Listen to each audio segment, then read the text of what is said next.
Mata tidak bisa melihat, tertutup. Kaki tidak bisa melangkah, lumpuh. Jantung mulai berdetak perlahan.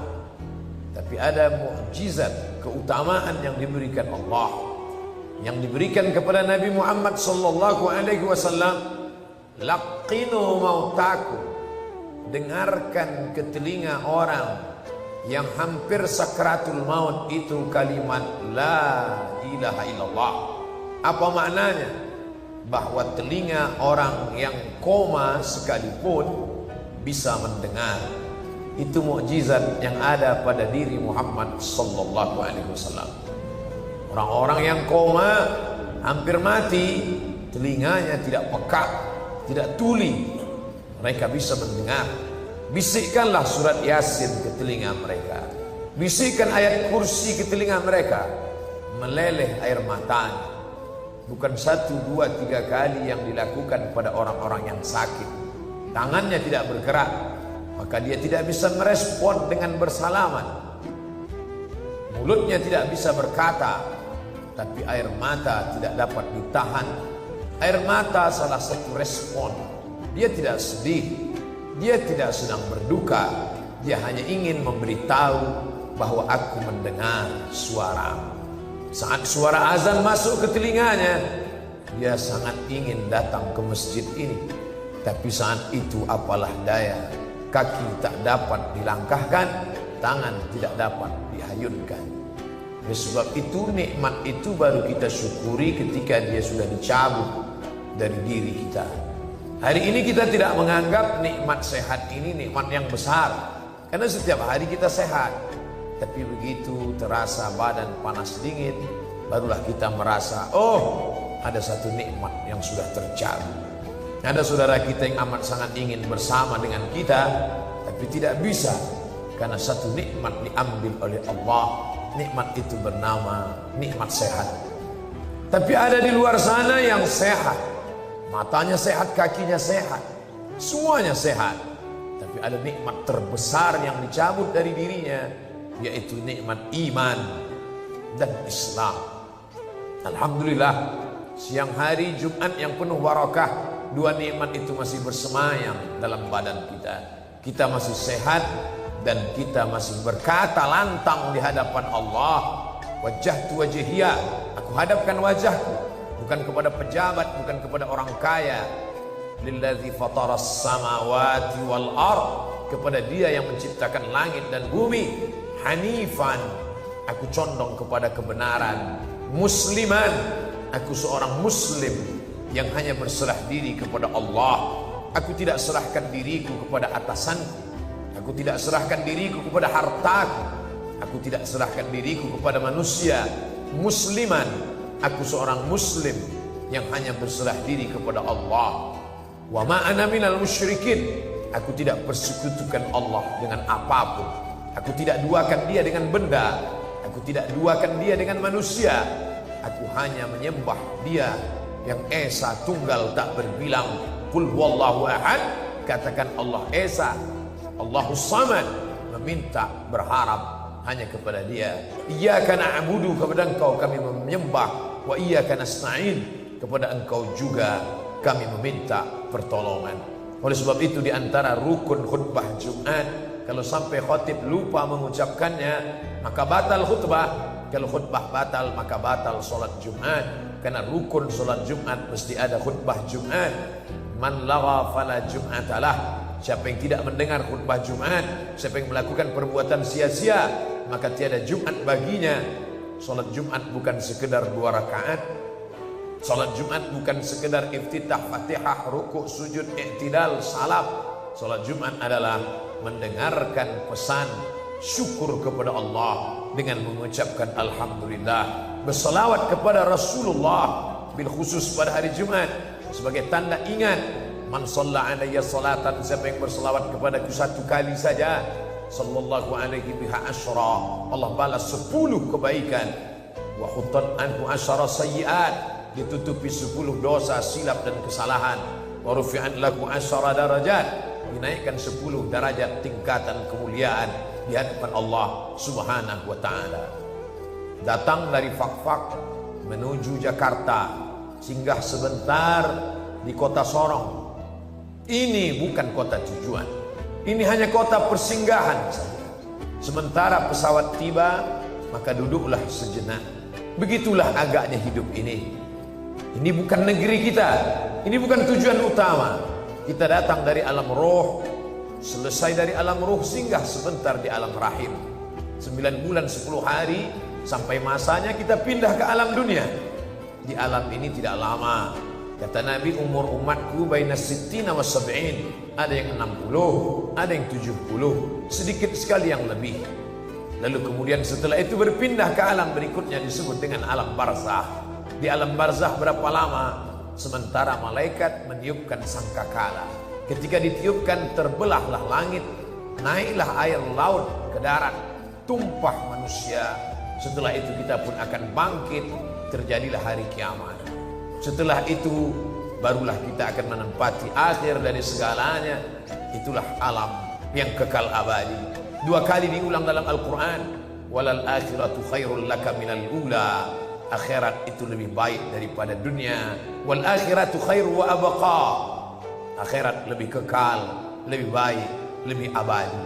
Oleh sebab itu kalau ada orang yang sampai di airport ini merasa inilah tujuan, dia salah baca tiket, dia salah baca, salah mengerti, salah paham.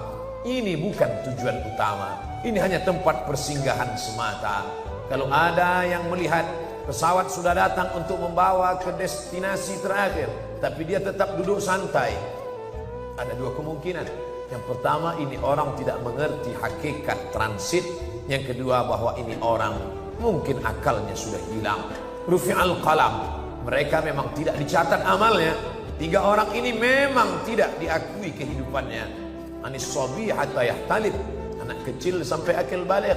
Anil naim hatta yastayqiz, orang tidur sampai bangun tidur. Anil majnun hatta yafiq, orang gila sampai sembuh. Oleh sebab itu ketiga orang ini tidak dianggap saat transit. Banyak anak-anak yang tertinggal karena tidak mengerti tujuan akhir. Banyak orang gila tidak peduli karena tidak diajak diurus oleh orang yang waras. Dan ada orang yang tertidur lelap sampai tidak sadar panggilan keberangkatan sudah lama dikumandangkan. Oleh sebab itu kita yang sehat, akil baligh, selamat dari anak kecil karena kita sudah dewasa. Kita tidak tidur karena kita terjaga.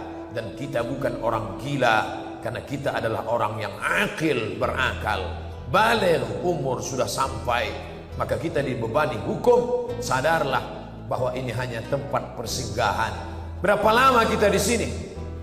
Idza jaa ajaluhum, kalau waktu transit sudah tiba, la yastakhiruna sa'atan, tidak ada dapat menunda walau sesaat pun. Wala yastaqdimun, tidak pula dapat dimajukan walau sesaat. Apapun jabatanmu, apapun kekuasaanmu, siapapun engkau, kalau sudah waktu keberangkatan tiba, maka engkau akan berangkat. Sampai akhirnya engkau kembali kepada tujuan yang utama. Dan Allah memanggil, ya ayyatuhan nafsul mutmainnah, wahai jiwa-jiwa yang tenang, irji'i, kembalilah ke kampung halamanmu yang asli, radiyatan, dalam keadaan jiwamu menerima ridha, mardiyah. Dan Allah pun senang karena kau pulang ke tempat yang kekal dan abadi. Fadkhuli fi ibadi, masuklah dalam golongan hamba-hambaku yang saleh. Fadkhuli jannati, masuklah ke dalam surgaku. Begitulah orang yang senang akan kembali ke kampung halaman setelah lama dalam perantauan, terasa asing, terasa aneh, terasa tidak nyaman. Ke tempat yang asli dia merasa tenang. Maka ketika dibuka penutup wajahnya, dia tersenyum. Ustadz-ustadz berkata mati itu sakit. Katanya mati itu seperti ditebas pedang ratusan kali. Ada yang mengatakan mati itu seperti kambing hidup dikuliti. Ada yang mengatakan hidup itu, mati itu seperti mata kail pancing ditarik dari kulit yang basah. Daging-dagingnya ikut keluar, terburai. Kenapa dia tersenyum? Ternyata dia tersenyum karena bayang-bayang kampung halaman sudah tampak di pelupuk mata. Dia disebut dengan syahid. Syahid artinya melihat. Mengapa mereka disebut orang yang mati syahid? Karena sebelum rohnya keluar dari jasad, malaikat mengepakkan sayapnya. Ini tempat tinggalmu di surga. Ini sahabatmu nanti di sana. Ini tempat tinggal dengan air yang mengalir. mala a'yunun ra'at, belum pernah dilihat mata, wala udhunun sami'at, belum pernah didengar telinga, wala khatara ala qalbi bashar, belum pernah terlintas di hati manusia. Orang heran, mengapa dia tersenyum?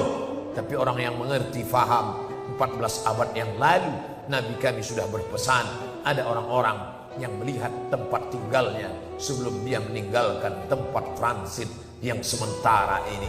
Bolehkah kita bermain-main di sini? Jangan. Ini tempat mengumpul kekuatan. Sementara penerbangan tiba, sempatkan ke toilet. Mungkin nanti akan sulit buang air kecil. Sementara penerbangan tiba, sempatkan meluruskan tulang belakang. Mungkin nanti duduk perjalanan akan panjang. Sementara penerbangan tiba, sempatkan menarik nafas. Mungkin ada makanan yang bisa disantap, karena nanti perjalanan akan panjang. Ini tempat mengumpulkan kekuatan. Carilah harta sebanyak-banyaknya. Untuk apa? Untuk bersedekah kepada anak yatim, karena itu nanti yang akan mendekatkan dengan Nabi Muhammad sallallahu alaihi wasallam. Carilah rezeki sebanyak-banyaknya, bukan untuk di tempat ini, tapi untuk mendirikan sekolah, untuk membantu fakir miskin, karena itu nanti yang akan menolong ketika tempat tujuan tiba. Buatkanlah sumur bor, karena air akan mengalir di tenggorokan orang yang susah. Begitu pula lah air itu akan menetes di liang lahat kubur penantian yang panjang. Man taraka dunyahu li akhiratihi, apakah orang yang baik itu orang yang meninggalkan dunia lalu dia hanya hidup untuk akhirat saja? Bukan. Liyusiba minhuma jami'an, dapat dua-duanya. Makanya kita diajarkan doa, Rabbana atina fid dunya hasanah. Dunianya mesti baik, dunianya mesti kaya, dunianya mesti sejahtera. Masjid ini dibangun oleh orang yang kaya. Orang yang kaya saja yang bisa membangun masjid. Man bana masjidan, siapa yang membangun masjid? Banallah mithlahu baitan fil jannah. Dia sudah booking satu tempat di surga. Siapa yang punya tempat di surga? Orang kaya. Siapa yang paling dekat dengan Nabi Muhammad sallallahu alaihi wasallam? Ana wa kafilul yatim, aku dan orang yang menyantuni anak yatim, kahataini fil jannah, seperti dua jari ini di surga. As-sababah, jari telunjuk, wal wusta, jari tengah, wa farraja bainahuma, begitulah dekatnya aku dengan Nabi Muhammad, dengan orang yang menyantuni anak yatim. Siapa yang bisa menyekolahkan anak yatim? Siapa yang bisa membiayai anak yatim sampai menjadi dokter spesialis kalau bukan orang kaya? Oleh sebab itu kalau ada orang miskin mengaku beriman, hidup bersusah-susah, maka ini bukan orang yang memahami hakikat dunia. Tapi dunia ini jangan sampai mengelabui mata'ul ghurur, kenikmatan yang sementara semata. An-nasu niyam, manusia itu pada hakikatnya tidur. Falamma matu, ketika mereka mati, intabahu, barulah mereka sadar sesungguhnya mereka dalam tidur yang panjang. Hari ini ada orang kaya, sebenarnya dia mimpi jadi orang kaya. Hari ini ada orang yang punya jabatan, sebenarnya dia sedang mimpi menjadi raja di raja. Ketika malaikat maut mencabut nyawanya, barulah dia sadar, oh ternyata aku hanya tidur panjang. Hakikat sebenarnya nanti kalau sempat hartamu itu kau buat untuk infak, wakaf, sedekah, itulah yang kekal abadi. Hari ini kau masukkan uang 5.000, 10.000, lalu yang kau simpan 10, 100 juta, 1 miliar, yang 1 miliar akan dibagi oleh anak istrimu menjadi harta warisan. Yang 5.000, 10.000, itulah yang kekal abadi akan kau bawa mati. Dunia ini seperti satu tetes air di ujung jari. Tegaklah di tepi pantai, pandang samudera yang luas, celupkan ujung jarimu ke dalam lautan, tarik ke atas, falyanzur bima yarji, panjang. Apa yang kau lihat di ujung jarimu? Kalau ada setetes air, itulah dunia. Sedihkah engkau? Tidak. Andai tidak dapat, tidak sedih, karena yang tidak dapat itu hanya setetes air. Andai dapat, jangan sombong, karena yang kau peroleh pun hanya setetes air. Saudaraku, ketika kau geluti dunia ini dengan semangat, ternyata tidak dapat, jangan sedih, karena ada yang lebih indah daripada dunia. Andai dapat, jangan sombong, karena yang kau dapat itu pun hanya setetes semata, hanya sekedar persiapan di tempat menuju penerbangan tiba. Ish masyikta, hidup sesuka hatimu. Kau mau hidup dengan cara sekuler, kau mau hidup dengan cara liberal, kau hidup dengan cara Fir'aun, kau mau hidup dengan cara Qarun, silakan. Fa innaka mayyit, tapi ingat kau akan mati dan kau akan masuk ke liang lahat, akan menjadi santapan cacing tanah. Kalau sempat engkau mengusap kepala anak yatim, kalau sempat kakimu melangkah sholat ke masjid, kalau sempat engkau tahajud di tengah malam, beramal ini sempat-sempatkan, karena sampai masanya kesempatan tak lagi tiba. Hidup sesuka hatimu, kau akan menjadi mayat.